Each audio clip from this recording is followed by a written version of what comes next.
welcome to the stage, James Cook. So we know you are a British explorer, a cartographer, okay, and famous for charting New Zealand and Australia. Yes, that's right. Could you please tell us about your childhood? Certainly. I was born in 1728. My mother's name was Grace, and I'm named after my dad, whose name is James Cook. I have 5 brothers and 2 sisters, and we all went to a small village school near our house. And and I joined the Navy in 1755. Okay, is that where you decided that you wanted to explore? I think so, but during my whole life I knew that I wanted to do something with exploring the world, and that's where I got the opportunity to. Okay, so what was your first exploration like? Well, I set out at the age of 30. It was actually to record the eclipse between the Sun and Venus. It took 3 years, and my ship's name was the Endeavour. We went to Plymouth. Well, we started from Plymouth, went to Rio, Tahiti, New Zealand, and then arrived back in 1771. That's very interesting. Is it like your second voyage? No, my second voyage was quite different. We went to search for Terra Australis, a supercontinent apparently that stretched all around the Antarctic, and my ship's name were the Resolution and the Adventure. Okay, so in the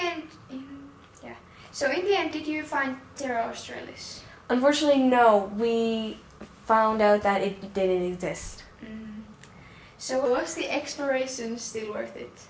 I would say so, yes. Even though we spent 3 years looking for nothing, we still passed by the Easter Islands, the Marquesas, Tahiti, and I actually got to name some of them. Oh, really? Could we talk about the third voyage for a moment? Sure. I set off to find the Northwest Passage near North America, and we passed by Cape Town, New Zealand again, and we stopped in Hawaii. The first time we stopped in Hawaii was fine. They were very welcoming. For the month we were there, they were very nice. We had no problems. But then when we set off, we hit some turbulence in the ocean, so we had to return back to Hawaii. And that time, though, things got a bit rough, and I was murdered. Wow. Well, we don't have time for that now, but join us after the break.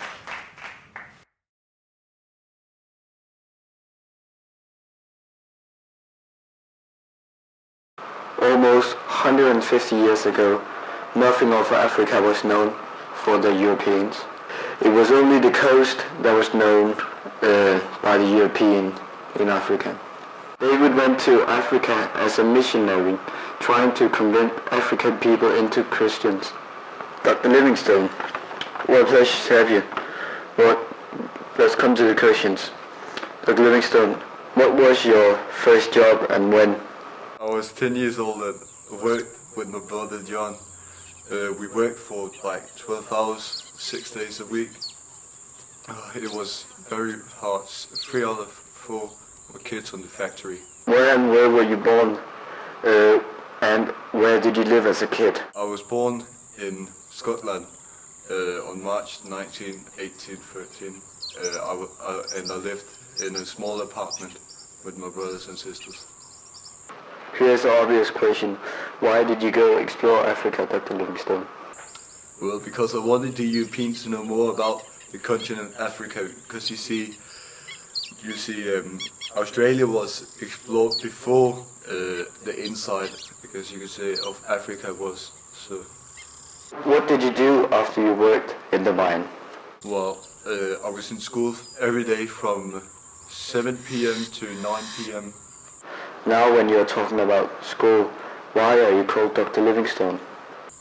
Well, it was because I was like studying at a medical school from 1838 to 1840s, I guess, if I'm not mistaken.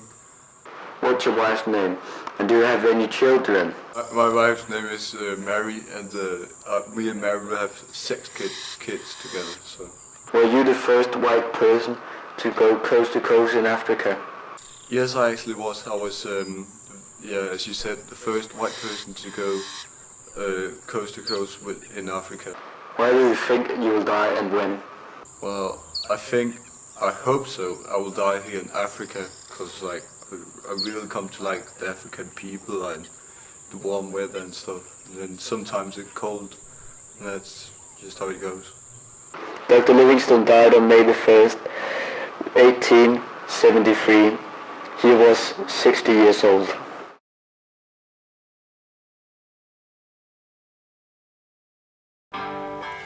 So, welcome to the Humanities show tonight, and today we have Captain Scott, who of course explored Antarctica. I would like, welcome Scott. Well, thank you for having me. It's a pleasure being on this show. Yeah, so I think we'd like to start off by saying, how did you go about picking your team to go to the Antarctica? Well, I could pick my team because I was the leader of the expedition going to Antarctica, so I got to handpick my team of 5 it was going to the Antarctica, so that was a nice privilege. Well, you talked about there how you were the leader of this team to the Antarctica, and could you tell us a bit more how you got to that position? Well, at the age of 13, I became a Royal Navy officer, and then after that I called the exploring bug, as they call it, which means I was just really into exploring new places, and I think that came through my Navy experience. And then also, so I just went up from that, and then they chose me to be the leader, thankfully. Now, could you tell me what was life like in Antarctica? I mean, you know, you were there for quite a long time, and why did you go to Antarctica? Well, my mission was to be the first one to the actual pole of the Antarctica, which isn't the same as being on Antarctica, as you might know. And then, but unfortunately, after that, what happened was there's another team doing that, and we lost out by maybe 2 days, 3 days to them. And they were from Norway, so we just, we knew that because they left this rock, like, these pile of rocks with a little flag, Norwegian flag, hanging it, and it was really demoralizing for the team. Oh right, and why do you think that was? Well, I think the reason that we lost out to Amundsen, who was the leader of the Norwegian team, was because when they were making their way to the North Pole, Amundsen used horses and dogs all the way to the pole, but we only used dogs to halfway, and then we walked from there. So I mean, that was obviously the key point in us losing. And if I keep looking at my feet, I'm sorry, I mean there's some cracks going on, as you might imagine, at Antarctica. And you mentioned there that there's been a blizzard going on, and how have you been coping with that in such harsh conditions? Well, the mood in the camp is that, well, it's really demoralizing because already we have one man who's already walked out on us because he just couldn't take it and he thought he was slowing us down. And now, you know, everything's just supplies and it's just really going down with this blizzard and everything. What is life like living in a tent for such a long time with this blizzard that you've been talking about?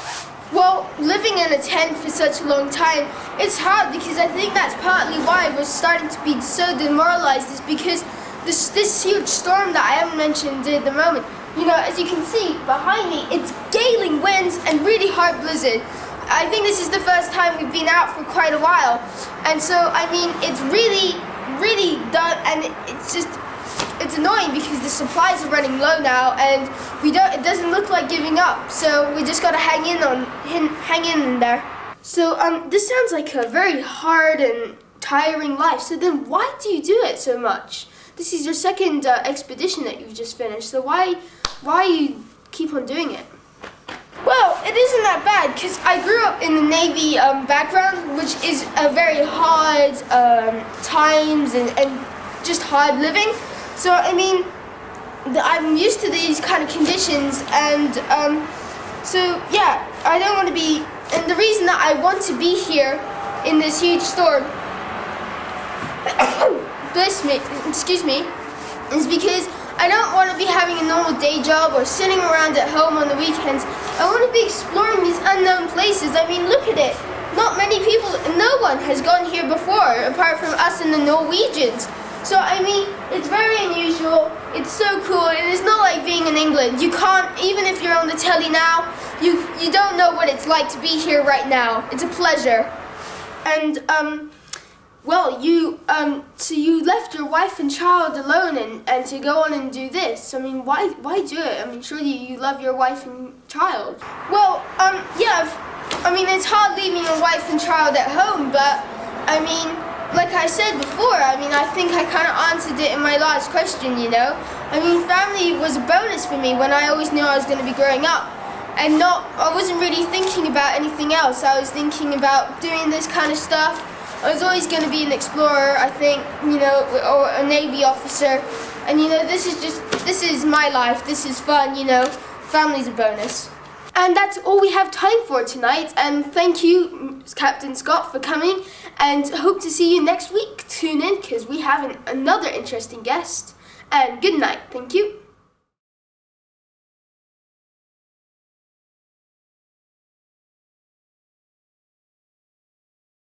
Hello, today we're on the boat of the famous explorer Zhang He. Hello Zhang, how are you today? Hello, I'm very good. Do you have time for us to ask you a couple questions? Of course, ask anything you want. Thank you. Firstly, would you like to tell us where you're from and how you started exploring? I'm from Gunyang, China. And where did I start exploring? How did you start exploring? And the Emperor of China sent me to a voyage. And how did you meet the emperor? Well, these Chinese soldiers captured me and took me to the emperor. So, yeah. And how old were you when they captured you? 11. So were you separated from your parents at 11? Yes. That's a very young age to be separated. Well, This is a very nice boat. How big is it? it's 160 feet long. Wide. Yeah. 165. That's longer than a football pitch. What is that? It's something from the future. You'll find out later. Okay. Who did you go on the voyage with and what did you do? Well, my crew contained 1,000 men, and where did I go? What did you say? Where did you go? Oh, I went to Brunei, Thailand, and India. No, not that. Yeah, I think so. Yeah, I think that's it. Thank you very much for taking the time. And if you want to know a little more about him, you can check him out online. Thank you for coming. Ni hao.